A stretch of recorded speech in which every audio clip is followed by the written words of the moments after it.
चांद तन्हा है, आसमां तन्हा है, दिल मिला है कहाँ कहाँ तन्हा, राह देखा करेगा सदियों तक, छोड़ जाएंगी ये जहां तन्हा। ये अल्फाज है मशहूर अभिनेत्री मीना कुमारी की, जो उन्होंने अपने डायरी के पन्नों में लिखा था।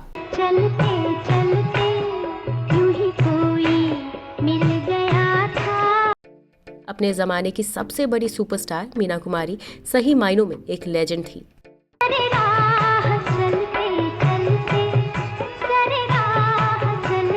सिनेमा जगत में ट्रेजेडी क्वीन के नाम से मशहूर मीना जिंदगी भर सच्चे प्यार के लिए तरसती रही। वो जो मिलते थे कभी हमसे दीवानों की तरह, चाहे पिता हो या जीवन साथी, दोस्त हो या रिश्तेदार, पुरुष के प्रत्येक रूप से उनके दिल को तार तार ही किया। दुनिया करे सवाल तो हम क्या जवाब। अपने इस दर्द के बारे में खुद मीना कुमारी भी लिखती हैं। ना हाथ थाम सके ना पकड़ सके दामन, बड़े करीब से उठकर चला गया कोई, उन्हें किस किस ने लूटा और किस किस ने उनके साथ कब कब दगा किया, कैसे वो मरकर भी अपने बेवफा प्यार को दे गई अनमोल तोहफा।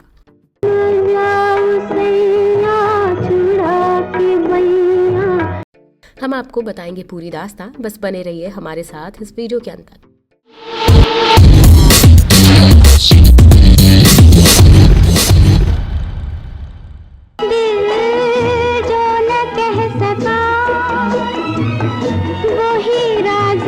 दोस्तों नमस्कार, आप देख रहे हैं लेमन चूज कैंडी और मैं हूं आपकी दोस्त एंड होस्ट शिवानी। मीना कुमारी का जन्म हुआ था 1 अगस्त 1933 को मुंबई में। उनकी जीवन कथा उनकी नानी हेम सुंदरी मुखर्जी से शुरू करते हैं।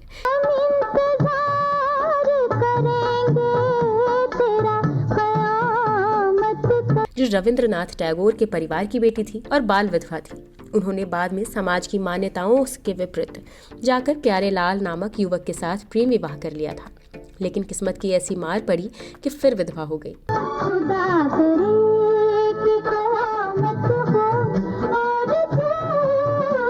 उन्होंने ईसाई धर्म अपना लिया और 2 बेटे व 1 बेटी को लेकर मुंबई आ गई। नाचने गाने की कला में माहिर थी, इसलिए बेटी प्रभावती के साथ पारसी थिएटर में भर्ती हो गई। प्रभावती थिएटर में कामिनी के नाम से डांस करती थी। वहां उनकी मुलाकात हारमोनियम वादक मास्टर अली बख्श से हुई, जो मूल रूप से पंजाब से मुंबई आए थे। उन्होंने प्रभावती से निकाह कर उसे इकबाल बानो बना दिया। अली बख्श से इकबाल को 3 संतानें हुई और तीनों लड़कियां, खुर्शीद, महजबी बानो यानी मीना कुमारी और तीसरी महलका, जो बाद में माधुरी या मधु के नाम से विख्यात हुई।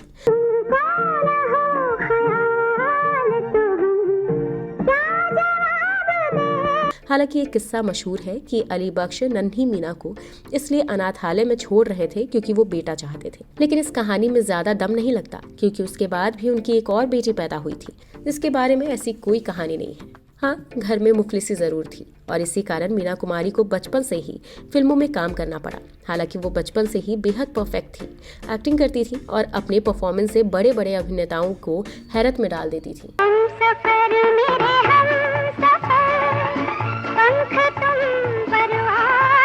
उन्हें पहला ब्रेक दिया फिल्म मेकर विजय भट्ट ने। वो सिर्फ अभिनय ही नहीं करती थी, बल्कि गाना भी बहुत अच्छा गाती थी।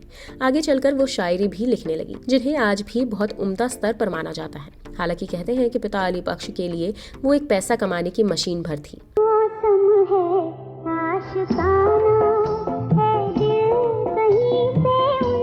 वो मीना कुमारी के फिल्मों के बारे में भी फैसला करने लगे थे और उनके रुपए पैसों का हिसाब भी रखते थे, लेकिन उन्हें एक तरह से कैद करके रखते थे। मीना कुमारी महज 13 साल की उम्र से हीरोइन बन गई। शुरुआत से उन्होंने किसी बड़े डायरेक्टर या बड़े बजट की फिल्म नहीं मिली और उन्हें बी ग्रेड यानी धार्मिक फिल्मों से ही काम चलाना पड़ा।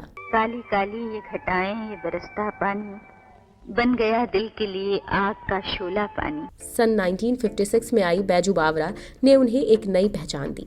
उन्हें इसके लिए फिल्म फेयर अवार्ड भी मिला। फिर तो उन्होंने पीछे मुड़कर नहीं देखा। एक के बाद एक उनकी कई फिल्में हिट होती चली गई। हालांकि मीना कुमारी को औपचारिक शिक्षा नहीं हो पाई थी, लेकिन उन्होंने उर्दू लिखना व पढ़ना बचपन में एक मौलवी से सीखा था। वो एक आला दर्जे की इंटेलेक्चुअल थी। उनमें टैगोर खानदान का बौद्धिक अंश था और म्यूजिशियन पिता का संगीत। हिंदी, बांग्ला और पंजाबी के अलावा उन्हें मुंबई की मराठी बोली भी बेहद अच्छी तरह आती थी। मैं क्या करूं? गैरतमंद बाप ने तुझे घर से निकाल दिया। उनके साथ काम कर चुके कलाकार बताते हैं कि वो पर्दे पर किसी किरदार को निभाती थी तो उनमें पूरी तरह डूब जाती थी। वो बेहद भावुक थी और उन्हें अपनी जाती जिंदगी में कई लोगों से प्यार हुआ, लेकिन सब ने उन्हें इस्तेमाल करके छोड़ दिया। कि जैसे चांद और सूरज को ग्रहण लग जाता है, बीजगुप्त को भी कुछ समय के लिए ग्रहण लग गया था। उनके शौहर कमाल अमरोही वैसे तो पहले से 2 बार शादीशुदा थे, लेकिन उन्हें मीना कुमारी का साथ मिला तो मानो उनकी जिंदगी संवर गई। उनकी लेखन में 4 चांद लग गए। मीना कुमारी को पाने के लिए उन्होंने कई जतन किए। एक फिल्म बन रही थी अनारकली, जिसमें कमाल ने उन्हें मिल रहे मेहनताने से दोगुने पर साइन करवाया, लेकिन इस बीच वो एक्सीडेंट का शिकार हो गई और पुणे के एक अस्पताल में भर्ती हो गई। वो जब तक वहाँ रही तब तक कमाल रोजाना अस्पताल जाकर उनकी देखभाल करते रहे। मीना कुमारी उनसे इतना इम्प्रेस हुई कि उनके शादी के प्रस्ताव को न ठुकरा सकी। कमाल ने अपना नाम रखा चंदन और मीना कुमारी को मंजू नाम दिया। सन 1952 में दोनों ने शादी कर ली। कमाल अमरोही मीना कुमारी से 27 साल बड़े थे। वो एक बेहद शक्की और ओवर पॉजिटिव प्रवृत्ति के इंसान थे। उन्होंने अपनी इस नई बेगम पर कई बंदिशें लगा रखी थी। उन्होंने पहले तो मीना कुमारी को किसी और प्रोडक्शन हाउस में काम करने से रोकने की कोशिश की और जब बात नहीं बनी तो दिन भर काम करने के बाद ठीक 6 बजे घर जाने की शर्त पर राजी हुई। इतना ही नहीं, कमाल ने उनके मेकअप रूम में किसी भी मर्द के जाने तक पर रोक लगवा दी थी। हालांकि इस दौरान एक बार ऐसा हादसा हुआ जिसका असर दोनों के संबंधों पर भी पड़ा।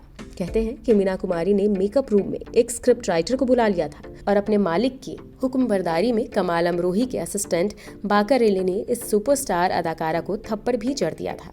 ये स्क्रिप्ट राइटर पंजाब से आए एक और इंटेलेक्चुअल लेखक व शायर थे जिनका नाम था संपूर्ण सिंह कालरा और जो फिल्मी दुनिया में गुलजार के नाम से मशहूर थे। कहा जाता है कि मीना कुमारी ने गुलजार को उनके लेखन के लिए कई टिप्स भी दिए थे और फिल्मों में उनके टॉप के स्क्रिप्ट राइटर बनने के पीछे ये एक बड़ी वजह रही। गुलजार से मीना कुमारी के नजदीकी का सबूत इसी बात से मिलता है कि उन्होंने अपनी वसीयत में गुलजार के नाम से वो सारी डायरियां दे दी थी जिनमें बेशकीमती शेरो शायरी और गजलें लिखी थी।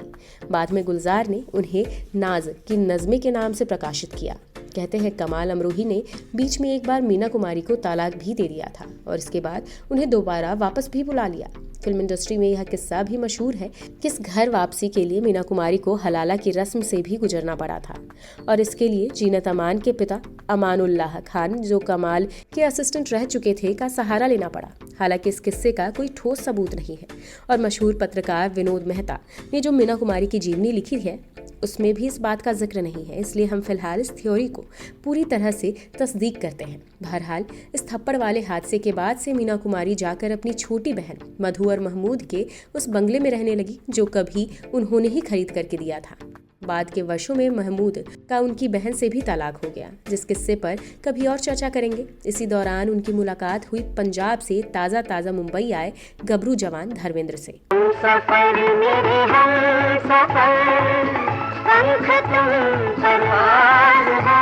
ये नौजवान कलाकार जहां एक तरफ एक्शन और खूबसूरती से भरपूर था, वहीं यह उम्दा उर्दू शायरी और गजलों का भी अच्छा जानकार था।